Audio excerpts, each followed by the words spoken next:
This song was tricky to create a part for because I felt like it could exist on its own without drums, at least for the first half. That would have made for the lamest song of the month video ever though, so I had to come up with something. The more I listened to it, the more I could envision hand drums accompanying it instead of a drum set, so I came up with my part having the mindset of, I'm trying to mimic a hand drum part. That's why my snare was turned off for the first half of the song. Now, I don't really know anything about hand drums, so this part came from me doing my best to mimic what I thought a hand drum might do, and that was all based off of music I've heard before that had things like congas or bongos in them. Someone that actually plays those instruments might hear my part and be like, no dude, that isn't right at all, but that doesn't really matter. I'm just telling you how I got to this drum part. With the exception of a little bit of space around the crash cymbal, the part is just made up of alternating 16th notes on the kit. Accents on the snare and toms are played to support the guitar strumming pattern, but all the notes in between those are very quiet. They're there to be felt more than heard. The part goes like this.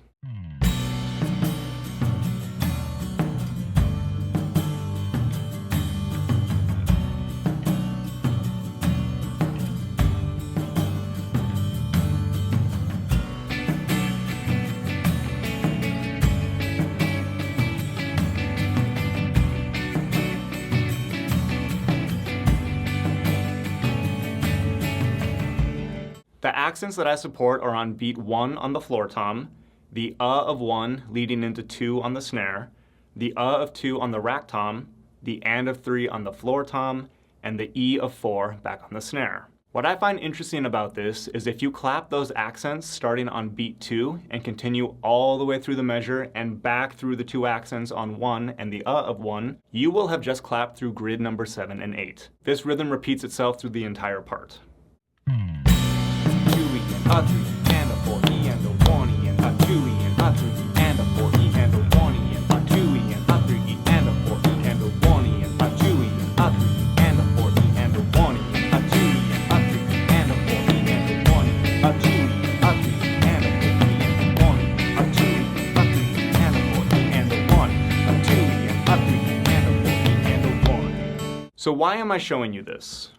For a couple reasons. First, I just think it's cool that this kind of stuff pops up on its own so frequently because I'm not doing it intentionally. I was just listening to the song and it made me want to do that. The other reason I'm pointing this out is because when going through the grid, that pattern starts on beat 1, but it was kind of hidden in the song because there it started on beat 2. The things we practice lots of times go deeper than we think they do. When your mind and body have truly grasped what you've been working on, that stuff will just start to come out on its own without you even realizing it in ways you might not expect. I was just playing to the song. I didn't even realize that it was the entire grid 7 and 8 rhythm until I started making the lesson plan for this video.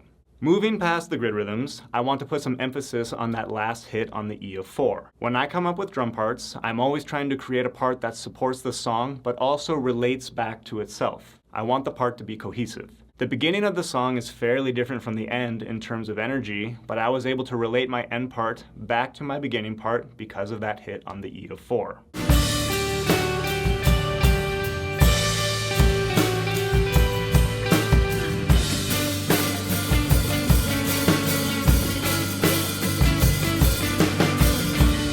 It's quick and doesn't really demand a lot of attention from the listener, but it still catches your ear without throwing you off because you were already used to hearing it from the beginning of the song. Also, this whole beat should feel familiar to you. If we go way back to the mixed 8 16th note beats from the Your First Lesson course, this is beat 4 with some variations created by adding, subtracting, or substituting parts, which we talked about in the April Song of the Month lesson, all of which were influenced by the song. If you haven't seen the Your First Lesson course for some reason, it's free and it's in your dashboard, so go watch it. The last thing I'd like to point out is an appearance from essential beat number 5 at the 2-minute and 42-second mark, followed by a variation of 7A at the 2-minute and 45-second mark. Beat 5 is exactly how it appears in essential beats, with the exception of a crash cymbal on beat 1, and the variation of 7A comes from replacing the bass drums immediately after the snares with snares.